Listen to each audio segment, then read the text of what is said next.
How's it going, guys? GN here.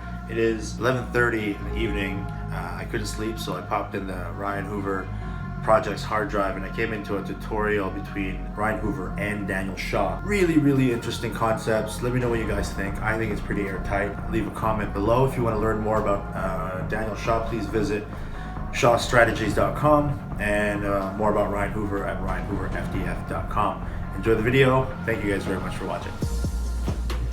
Hey guys, Daniel Shaw here. I just want to talk a little bit about firing from retention, or when we need to fight from retention. So basically, if I'm being attacked or I'm in that surprise ambush type situation where I didn't keep that person away from me, I made some mistakes early on and let that person get close to me, proximity negates skill.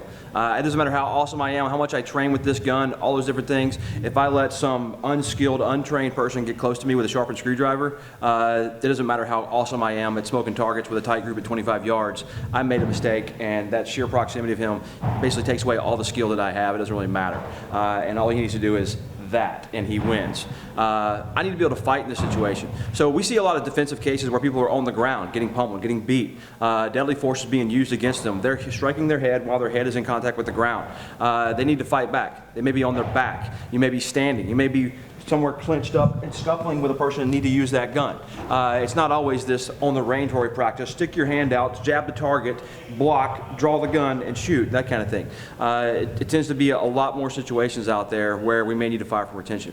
So there's a bazillion different types of draws from the holsters out there. And there's one of them that I teach is a retention draw, where I'm in that close proximity with that individual. We're uptight, maybe we're fighting, we're in that LISTERINE bad breath type distance, and I need to get my gun out of the holster. When I draw that gun, I've got to think about a few different things. One, my slide needs to be able to reciprocate if I'm firing shots. So having my body in the way, I've also got the gun exposed where he can grab it very easily, and have my body in the way. I'm getting one shot, and then my gun's not going to operate anymore because I created my own stoppage.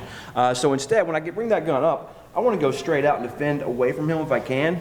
And I'm striking, I might be holding him. If he's We learned this from UFC, pretty simple.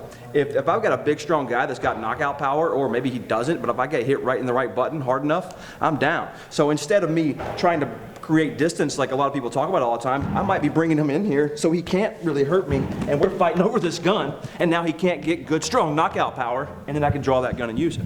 Part of that draw is not just straight up and over, but if I'm here, I can only shoot the lower part of the body. You know, basic anatomy tells me I want to put bullets here or here. I want to put them in the face or the high center chest. So by bringing that gun up and over, I'm able to articulate that gun more. And I may be not just in a standing position, but he may be on top of me, beating the crap out of me, and I'm able to get this gun out, and I need to have that ability to articulate. So I can practice this in the standing position, but it can be applied in other shooting positions. Those are a few tips about fighting from retention and working on a draw from retention. All the things that Daniel's talking about principally are the same things that we would tend to talk about. Intuitively, even if you don't know anything about fighting, people should know that I can take a lot less damage from here than I can from here. So if either one of us is getting the best of the other one from kind of a punching range, it's very common for the other person to look to close that distance.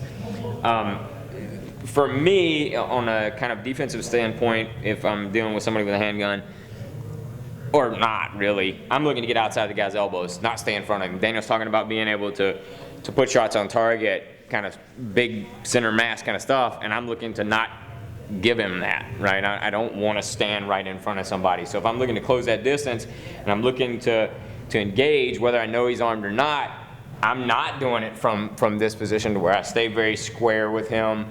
I want to be over here somewhere. So even if he's able to get that gun out, able to articulate his wrist, I don't want to give him the kind of that best angle that he's looking for. It's like anything else, though. I mean, if you're dealing with somebody that's very skilled in what they do, it's going to come down to kind of who's first. You better put in some work too, right? Yeah, training matters, you know. It's going to matter for him, it's going to matter for me, and ultimately the only variable I control is me and how much time I put into dealing with a situation like this. It doesn't matter how good I am if he goes first.